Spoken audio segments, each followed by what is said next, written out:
સુરતના સિંગણપુર વિસ્તારમાં રહેતા 32 વર્ષીય યુવકને હની ટ્રેપમાં ફસાવી 5.65 લાખ રૂપિયા પડાવી લીધા હતા. સમગ્ર ઘટના અંગે વાત કરીએ તો યુવકને હની ટ્રેપમાં ફસાવવામાં આવ્યો અને તેના અશ્લીલ વિડીયોને વાયરલ કરવાની ધમકી આપી અને રૂપિયા 5.65 લાખ રૂપિયા પડાવી લેવામાં આવ્યા હતા. ટોળકીએ વધુ પૈસાની માંગણી કરતા આખરે યુવકે ફરિયાદ નોંધાવી. પોલીસે જેના ખાતામાં રૂપિયા ગયા તે યુપીના બેંક હોલ્ડર સહિત બેની ધરપકડ કરી હતી. ઘટનાની માસ્ટરમાઇન્ડ મહિલા અને અન્ય યુવક હજુ પણ પોલીસ પકડથી દૂર છે.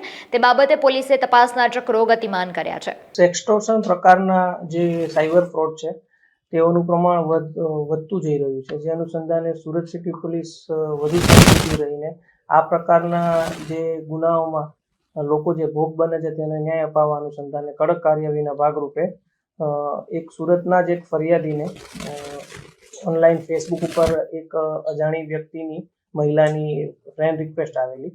ફ્રેન્ડ રિક્વેસ્ટ આવ્યા બાદ તેઓની સાથે પ્રાથમિક ચેટ કર્યા બાદ તેઓને વિડીયો કોલમાં વાત કરવાનું લાલચ આપી. વિડીયો કોલમાં વાત કરીને જે સુરતના ફરિયાદી છે તેઓને બાથરૂમમાં લઈ જઈને વિવિધ વિડીયો કોલના જે વાત થયેલી હતી તેનું સ્ક્રીન રેકોર્ડિંગ કરવામાં આવેલું. સ્ક્રીન રેકોર્ડિંગ કર્યા બાદ તેઓને એક અજાણ્યા નંબર ઉપરથી કોલ આવેલો. કોલ આવીને એક પોલીસના યુનિફોર્મમાં એક વ્યક્તિએ તેઓને ધમકી આપી કે તેઓ વિરુદ્ધ જે કેસ થયેલો છે તેની આગળની કાર્યવાહી કરવાના ભાગરૂપે રિકવરી ધ્યાન રાખવામાં આવશે.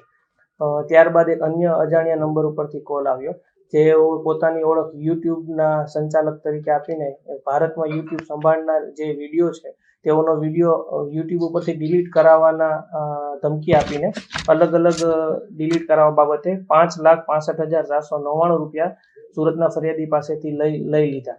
ત્યારબાદ સુરતના ફરિયાદીએ સુરત સિટી સાયબર ક્રાઇમ સેલનો સંપર્ક કરતા અનુસંધાને Surat city cyber crime police સ્ટેશનમાં ગુનો દાખલ કરવામાં આવેલો, જેમાં આઈપીસીની કલમ 384, 170, 171, 507, 120B તથા આઈટી એક્ટની કલમ 66C, 66D, 66E અને 67 અનુસંધાને ગુનો દાખલ કરીને આગળની તપાસ હાથ ધરવામાં આવી, જેમાં માનનીય police commissioner Shri Ajaykumar Tomar sir, additional commissioner crime sir Singhal sir, DCP crime Rupal Solanki સરના માર્ગદર્શન હેઠળ સુરત સિટી સાયબર ક્રાઇમ સેલને આ જે સેક્સટોર્શન પ્રકારો જે સાયબર ફ્રોડ છે તેની ઇન્વેસ્ટિગેશનમાં સફળતા મળી, જે અનુસંધાને 2 આરોપીઓને યુપીથી ગિરફ્તાર કરવામાં આવેલા છે, જેમાં એક વ્યક્તિનું નામ છે રોહિત કુમાર રાકેશ કુમાર વાલ્મીકી, જેઓના એકાઉન્ટમાં 5,65,499 રૂપિયા જમા કરવામાં આવેલા, જેઓ છૂટક મજૂરીનું કામ કરે છે અને કાનપુર દેહાત ઉત્તર પ્રદેશના રહેવાસી છે.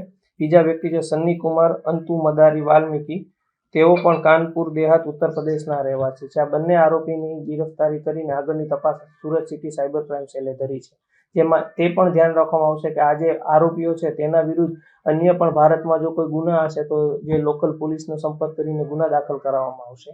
અને આ જે વ્યક્તિઓ છે તેઓ આ સિવાય સુરતમાં પણ જો કોઈ ફરિયાદી હશે તો તેઓને આઈડેન્ટિફાઈ કરીને આગળની કાર્યવાહી કરવામાં આવશે.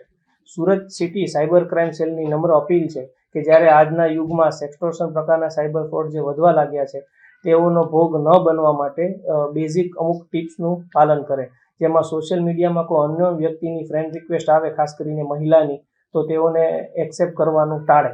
તે સિવાય કોઈ અનનોન વ્યક્તિ વોટ્સએપના માધ્યમથી વિડીયો કોલ કરે તો તે વિડીયો કોલને એક્સેપ્ટ ન કરે, તથા પોતાની જે સોશિયલ મીડિયા પ્રોફાઇલ્સ છે તેને પ્રાઇવેટ અને લોક રાખે અને હંમેશા 2 ફેક્ટર ઓથેન્ટિકેશન રાખે. અને તો પણ જો કોઈ વ્યક્તિ સાયબર ક્રાઇમનો ભોગ બને તો તુરંત 1930 ડાયલ કરીને તેઓની કમ્પ્લેન દર્જ કરાવે અને તુરંત સુરતના નાગરિક હોય તો સુરત સિટી પોલીસના પોલીસ સ્ટેશનનો સંપર્ક કરે. જે પ્રાથમિક દ્રષ્ટિએ જે જાણવા મળ્યું છે તેમાં તે કોઈ મહિલા ન હતી અને એક વિડીયો જે પ્રી રેકોર્ડેડ વિડીયો છે તેને અપલોડ કરીને તેના માધ્યમથી તેઓ વિડીયો કોલમાં વાત કરતા હતા.